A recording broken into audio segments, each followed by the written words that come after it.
பொறுமையை பத்தி பார்த்துட்டு இருக்கோம். நிறைய விஷயங்கள் பார்த்துக்கிட்டு இருக்கோம். இன்னைக்கு என்ன பார்க்க போறோம் அப்படின்னா, அல்லாஹ் வந்து எல்லா விதத்திலையும் நம்மளை சோதிப்பான்னு சொல்லியிருந்தானா, அதுல அல்லாஹ் என்ன பண்ணுவான், நம்மளுக்கு செல்வத்தை கொடுத்தும் சோதிப்பான், செல்வத்தை கொடுத்தும் சோதிப்பான், செல்வத்தை கொடுக்காமலும் சோதிப்பான். செல்வத்தை தான் அல்லாஹ் கொடுத்துட்டானே, அப்புறம் என்ன ஒரு சோதனை அப்படின்னு நம்மளுக்கு ஒரு திங்கிங் வரும். அல்லாஹ் வந்து ஒரு அடியானுக்கு ஒரு காசு, நம்மளுக்கே அல்லாஹ் ஒரு 100 ரூபா கொடுக்குறான் அப்படின்னா அல்லாஹ்வால தானே அது கிடைச்சிச்சு.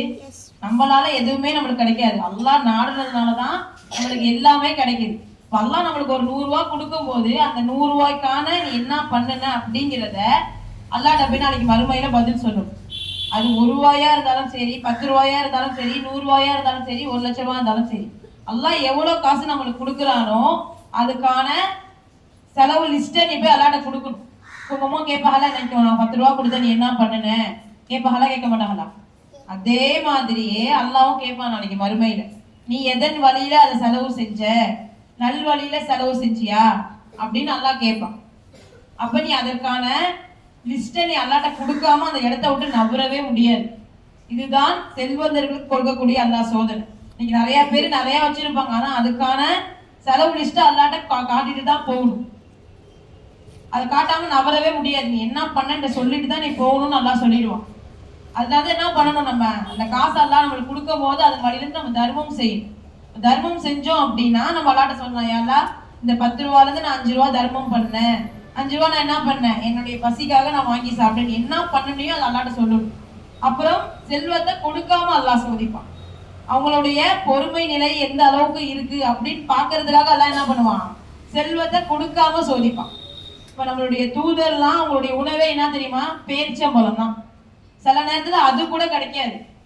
ரசூலாவுடைய வீட்டுல அடுப்புல பூனை தூங்குனுச்சு அப்படின்னு இருக்கும். இப்ப அடுப்புனா இன்னைக்கு நம்ம யூஸ் பண்ற மாதிரி கேஸ் அடுப்போ கரண்ட் அடுப்போ கிடையாது, விறகு அடுப்பு தான். விறகு அடுப்பு எப்படி தெரியுமா இருக்கும், இன்னைக்கு நம்ம யூஸ் பண்ணோம்னா அதோடைய சூடு வந்து மேக்சிமம் 3 நாளைக்கோ இல்லை 2 நாளைக்காவது இருக்கும் அதோடைய ஹீட்டு. அப்போ அதன் மேல பூனை தூங்குனுச்சு அப்படின்னா எத்தனை நாள் யூஸ் பண்ணாம இருந்திருப்பாங்க. இவங்களுக்கும் அவங்க யாரு, அல்லாஹ்வுடைய தூதர். அவங்களுடைய உணவே என்னது, பேரிச்சம்பழம். அப்படிதான் அல்லாஹ் அந்த தூதருக்கு கொடுத்தான். அப்படி இருந்தும் ரசூலா என்ன பண்ணல, மனம் தளரல, அல்லாஹ் இடத்துலதான் மீண்டும் மீண்டும் துவா செஞ்சுக்கிட்டே இருந்தாங்க. அதே மாதிரி அல்லாஹ் வந்து என்னைக்காவது நம்மளை சோதி பண்ணி ஏதாவது வாங்கி கேட்டுருப்பீங்க, அம்மாட்ட எனக்கு வாங்கி கொடுங்க அப்பா, இது சாப்பிடணும் போல ஆசையா இருக்கு அப்படின்னு. அப்போ அதற்கான நேரம் அதனுடைய ரசக் உன்னுடைய இருந்துச்சுன்னா அது உன்கிட்ட வந்து சேரும். அப்ப அது கிடைக்கல அப்படிங்கிறதுக்காக நம்ம என்ன பண்ணிடக்கூடாது, கோவப்படக்கூடாது.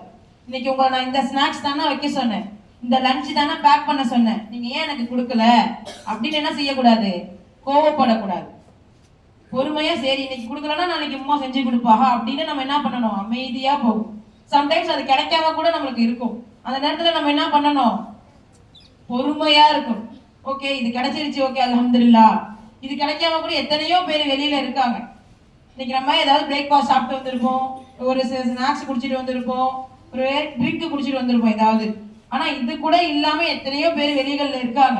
அவங்கள நினைச்சு பார்க்கணும். ஓகே அல்ஹம்துலில்லாஹ், அல்லாஹ் வந்து எனக்கு இப்படிப்பட்ட ஒரு வாழ்க்கையை கொடுத்துருக்கான். ஒரு டீயோ காஃபியோ நம்ம குடிக்கிறோம்னா அது கூட இல்லாம எத்தனையோ பேர் வெளியில இருக்காங்க, அது உங்களுக்கு எல்லாம் தெரியாது. அப்ப இதை கொடுத்த உங்களுடைய பேரண்ட்ஸ்க்கு நீங்க துவா செய்யணும், அல்லாஹ்க்காகவும் துவா செய்யணும். ஓகே அல்ஹம்துலில்லாஹ், அல்லாஹ் எனக்கு இதை கொடுத்த, யார் மூலியமா அல்லாஹ் கொடுத்துருக்கான், நம்மளுடைய பேரண்ட்ஸ் மூலியமா அல்லாஹ் கொடுத்துருக்கான்.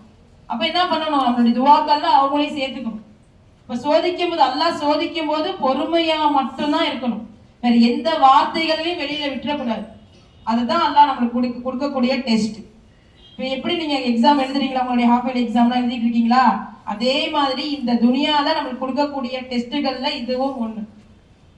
This dunya is the testing place, not resting place. மறுமை is the only resting place. மறுமையில மட்டும்தான் நம்மளால ரெஸ்ட் எடுக்க முடியும்.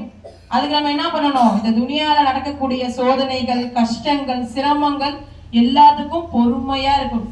பொறுமையா இருக்கிறது கஷ்டம் தான், ஏன்னா சைத்தான் வருவான் அந்த இடத்துலதான். இப்ப சைத்தான் நம்மளுக்கு யாரு, எனிமி. அவனை கிட்ட நெருங்கவே விடக்கூடாது, அடிச்சு துரத்திடணும். அவுது பில்லாஹி மின ஷைத்தான் இருந்து துரத்தி விட்டுறணும். எந்த நேரத்துல சைத்தான் நம்மள்கிட்ட வருவான் அப்படின்னா, நீ ஏதாவது ஒரு விஷயங்களை ரொம்ப நம்பிக்கையா இருப்ப, அந்த நேரத்துல அவன் மனசை போட்டு குழப்புவான். கோபத்தெல்லாம் ஏற்படுத்துறது சைத்தானுடைய குணம் தான். கோபம் ஏற்பட்டா என்ன செய்யணும்னு சொன்னேன், அதுக்கப்புறம் என்ன சொல்லணும், என்ன செய்யணும், தண்ணி குடிக்கணும். தண்ணி குடிச்சு உன்னுடைய கோபம் போல அப்படின்னா ஒழுவு செய்யணும், ஒழுங்கான முறையில ஒழுவு செய்யணும். ஒழுவு செஞ்சு உன்னுடைய கோபம் போலனா ரக்காயத் நஃபில் கட்டி தொழுதுட்டோம் அப்படின்னா அந்த கோபம் தானா போயிடும். கோபம் வந்து கெட்டது, சயின்டிபிக்காவும் இருக்காது. நம்ம கோபப்பட்டாக்கா நம்மளுடைய பாடியில நிறைய சேஞ்சஸ் ஆகும். ஆனா அது சயின்டிபிக்கா ரீசெண்டா சொல்றாங்க. ஆனா நம்மளுடைய தூதர் நமக்கு எப்ப சொல்லிட்டாங்க? 1445 வருஷத்துக்கு முன்னாடியே சொல்லிட்டாங்க. இப்போ கண்டுபிடிக்கிற விஷயங்கள்லாம் நம்மளுக்கு அப்பயே சொல்லப்பட்டுருச்சு, அல்லாஹ் மூலியமா நம்மளுக்கு வந்துருச்சு. அப்ப நம்ம என்ன பண்ணணும்? பொறுமையா இருக்கணும். எல்லா நேரத்திலையும் பொறுமையா இருந்தா மட்டும் தான் என்ன பண்ண முடியும். இன்ஷா அல்லாஹ் நாமும் என்ன பண்ணலாம்? வெற்றியாளர்களா இன்ஷா அல்லாஹ் ஆகலாம். ஸோ இன்ஷா அல்லாஹ் மற்ற விஷயங்கள்ல நாளைக்கு பார்ப்போம் இன்ஷா அல்லாஹ். அஸ்ஸலாமு அலைக்கும் வரஹ்மத்துல்லாஹி வபரகாத்துஹு.